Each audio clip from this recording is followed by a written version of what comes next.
বন্ধুরা, ব্যাঙ্গালোরে aero India শোয়ের ঘোষণা হতেই ভারত এমন কিছু করে দেখিয়েছে যেটার কল্পনা চীনও করতে পারেনি। এখন চীন হতভম্ব হয়ে গেছে এটা ভেবে যে যেই জিনিস কাল পর্যন্ত ভারতের কাছে ছিল না ওই সমস্ত কিছু আজ কোথা থেকে চলে এলো। আসলে এরকমটা প্রথমবার হলো যে ভারত সঠিকভাবে দুনিয়াকে তার টেকনোলজি আর ক্ষমতার কেবলমাত্র একটা নমুনা দেখিয়েছে। আর ভারতের টেকনোলজি ক্ষমতার কেবল নমুনা দেখেই চীন অস্বস্তিতে পড়ে গেছে, কারণ ভারত ওই হাতিয়ারের মেলায় 300রও বেশি অত্যাধুনিক হাতিয়ার ও টেকনোলজি দুনিয়ার সামনে প্রথমবার পেশ করেছে। ওদিকে ভারত প্রথমবার দুনিয়ার সামনে নিজের সবথেকে advance combat air training system পেশ করে। কমব্যাট এয়ার ট্রেনিং সিস্টেম পেশ করে চীনের ড্রোন টেকনোলজির হাওয়া বার করে দিয়েছে, কারণ ভারত প্রথমবার দুনিয়াকে ভবিষ্যতে হওয়া যুদ্ধে ড্রোন যুদ্ধের ক্ষমতার ঝলক দেখিয়েছে। আর ভারতের এমন অ্যাডভান্স হাতিয়ার দেখে এটা মনে হয় যে ভারত হঠাৎই ভারী মাত্রায় পঞ্চম প্রজন্মের টেকনোলজির ফিল্ডে পা রেখে দিয়েছে। যদিও ভারতের এই টেকনোলজি চীনের ঠিক হজম হচ্ছে না, কারণ চীনা মিডিয়া সিনহুয়া লিখেছে কিছু বছর আগে পর্যন্ত ভারতের কাছে এমন টেকনোলজি ছিল না, কিন্তু আচমকাই এমন অ্যাডভান্স হাতিয়ারের টেকনোলজি সামনে আসার মানে হলো ভারত অনেক সময় ধরে আক্রমণাত্মকভাবে ভবিষ্যতের জন্য তৈরি হচ্ছে। যদিও ভারতের অ্যাডভান্স টেকনোলজি আর বিশেষ করে মানবহীন ড্রোন ক্যাটস ওয়ারিয়ারের চর্চা পুরো দুনিয়ায় হচ্ছে, কিন্তু ভারতের প্রতিবেশী চীন ও পাকিস্তান চিন্তায় পড়ে যাচ্ছে। যখন 2017-এ চীনের সঙ্গে ডোকলাহাম প্রতিরোধ সৃষ্টি হয়েছিল তবে থেকেই চীনা মিডিয়া বলা শুরু করেছিল ভারতের কাছে না তো অত্যাধুনিক হাতিয়ার আছে আর না তো অত্যাধুনিক হাতিয়ার বানানোর ক্ষমতা আছে। কিন্তু আজ ওই চীনই ভারতের হাতিয়ার আর হাতিয়ার বানানোর ক্ষমতাকে দেখে চিন্তায় আঙুল কামড়ানো শুরু করেছে।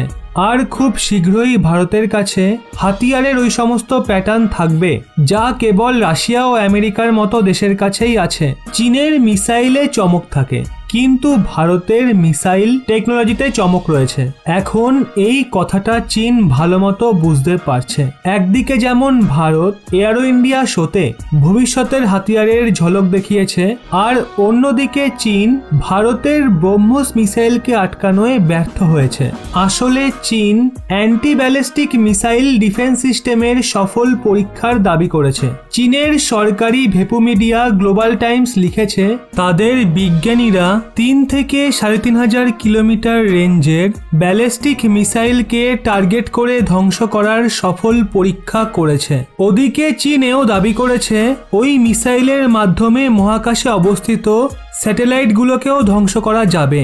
যদিও ব্যালিস্টিক মিসাইল সিস্টেমের সফল পরীক্ষার দাবি করা চীন অনেক সময় ধরে ভারতের ব্রহ্মোস মিসাইলের সঙ্গে মোকাবিলা করার প্রস্তুতি নিচ্ছে, কিন্তু চীন এখনো পর্যন্ত সেরকম কোনো টেকনিক উপস্থাপন করতে পারেনি যার মাধ্যমে চীন ভারতের ব্রহ্মোস মিসাইলকে আটকাতে পারে।